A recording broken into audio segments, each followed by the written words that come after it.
the initial project, as it were, that CSMBR launched was the one that led to the book that I'm going to talk about. I'm just going to share my screen to show you the book in question. Hopefully you can all see it there, but you probably could do better with being on the first page of my screen rather than the last page. There we go.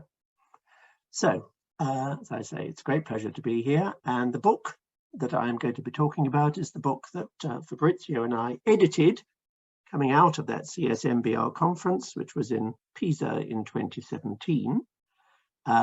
This is the book, Santorio Santori and the Emergence of Quantified Medicine, 1614 to 1790. And I just want to say a word also about the series that it appears in, which you can also see labeled there, the Palgrave Studies in Medieval and Early Modern Medicine. And in fact, the series also emerged from the conference on this book, because it was when Fabrizio and I were discussing with various publishers the possibility of publishing the edited collection from the conference that actually this mutated into the notion of us starting a new series, which we have successfully done with Palgrave.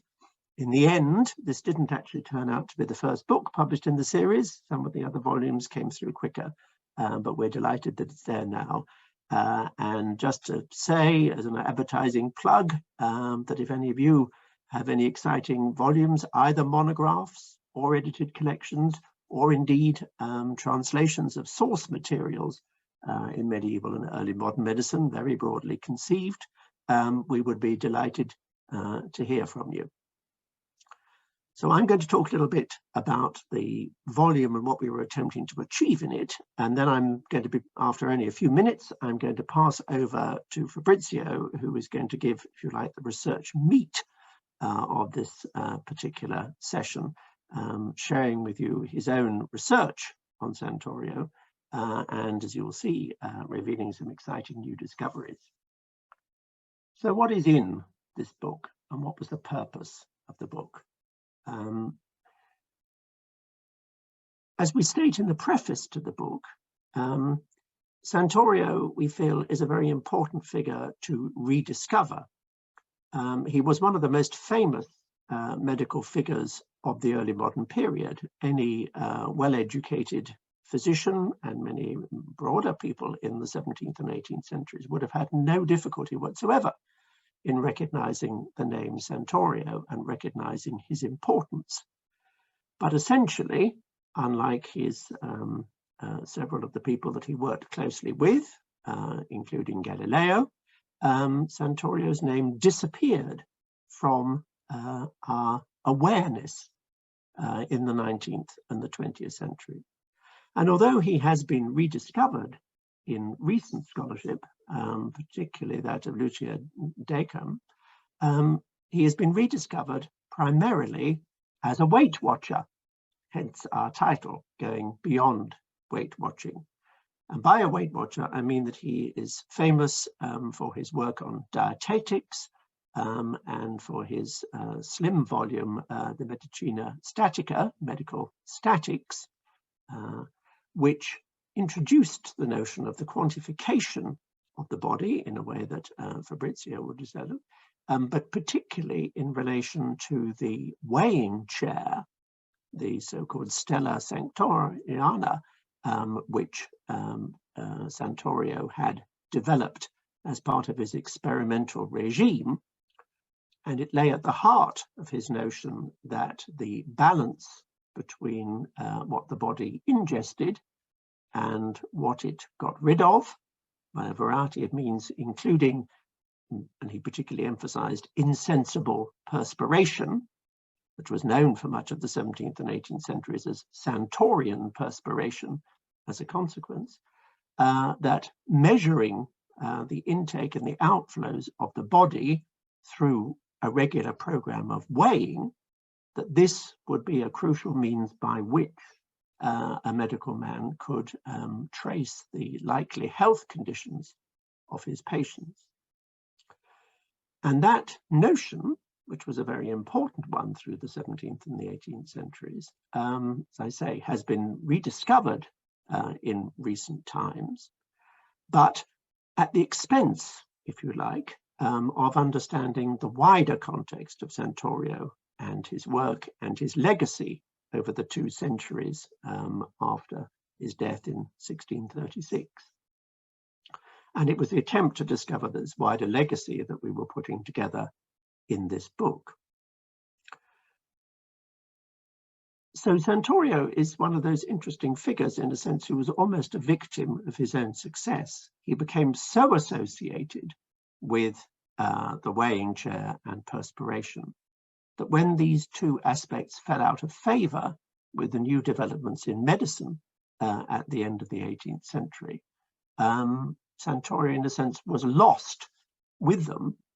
And insofar as people took notice of him, they tended to present him as a problematic character, somebody who, on the one hand, clearly was a pioneer of the development of quantification and experimentation, and therefore seemed to fit very nicely in the developments of science and medicine towards modernity, and yet somebody who, on the other hand, was seen, in a sense, as a kind of dead end in that process, particularly because he could be seen, and as we shall see in many ways was rightly seen, as an heir of the Galenic and the Aristotelian traditions, which were widely assumed until recent times, in a sense, to be barriers to the development of modern science and medicine. Santorio came very firmly out of those traditions. He was the professor of theoretical medicine at Padua. He was at the heart, if you like, of the establishment of medicine. And yet, at the same time, and it's that paradox, if you like, between innovation and tradition that we're very much interested in the book, and particularly in Santorio's own work. And yet, he was pioneering new methods. In a broader historiographical sense, we feel that this means that he, taking him seriously and studying his career, also offers a challenge to 2 broad assumptions that we make about scientific revolution in particular. One, what might be seen as the kind of Kuhnian paradigm shift model, is the notion that an entirely new model of science and nature has to come in, as it were, with a sudden rupture in order to generate new developments in science. And that seems to be rendered very problematic by a figure like Santorio, who saw himself very much as building on and developing the traditions from the classical world, in a sense, rather than being a rupture. And secondly, the fact that the standard model of scientific revolution has tended to play down the significance of medicine. So in terms of early 17th century Italy, everybody thinks that Galileo is central to the scientific revolution.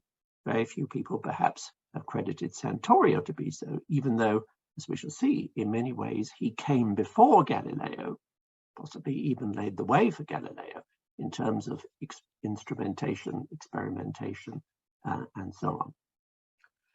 And in particular, and this is the focus, if you like, of the book, with its emphasis on the development of the corpuscularian tradition,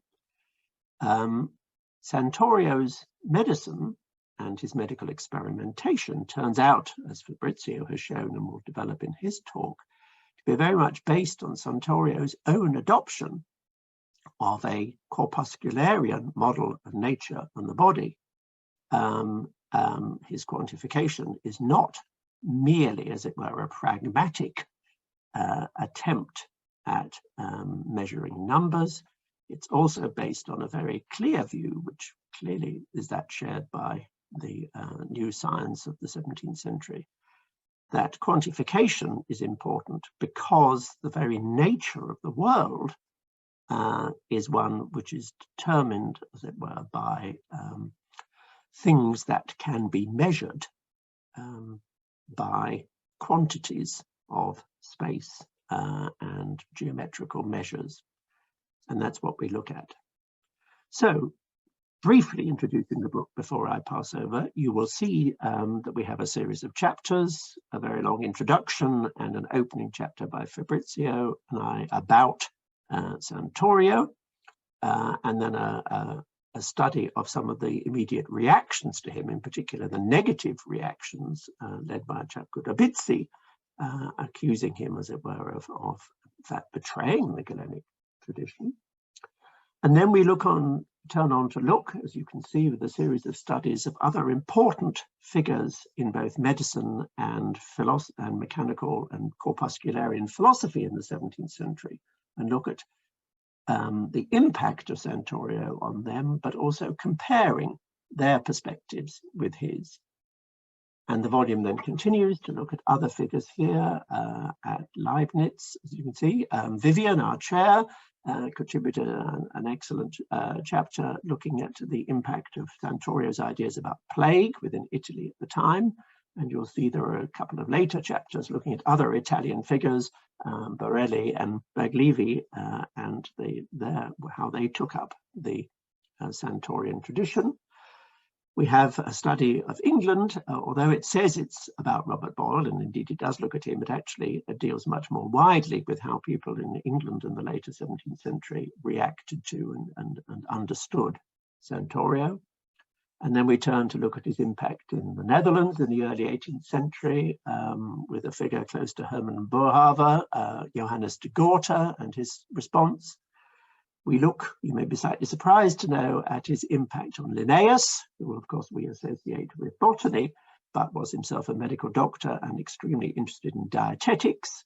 And that's the chapter that perhaps gets closest in a sense to the notion of Santorio, the Weight Watcher, but actually shows how his way of doing science and medicine had an impact on Linnaeus's own view of himself. And then finally, we look at Lavoisier and French chemistry in the late 18th century. A very important thing, because as some of the earlier contributions by William Newman and others show, it was, of course, medical chemistry, which was critical, as we've increasingly realized, as it were, again, to the scientific revolution of this period, culminating in Lavoisier's work in the late 18th century. And Lavoisier expresses very clearly the paradox of somebody who, on the one hand, revered Santorio's new methods, but equally saw them as ones that perhaps were now becoming outdated with the new developments in experimentation and so on of his period. So that, I hope, gives you some idea of the book and some idea of why we think that Santorio is such an important figure. And now, as I say, I'm going to pass back to Vivian so that he can then, as it were, pass the baton on to Fabrizio, who's going to give you a much more detailed research perspective on Santorio and his work.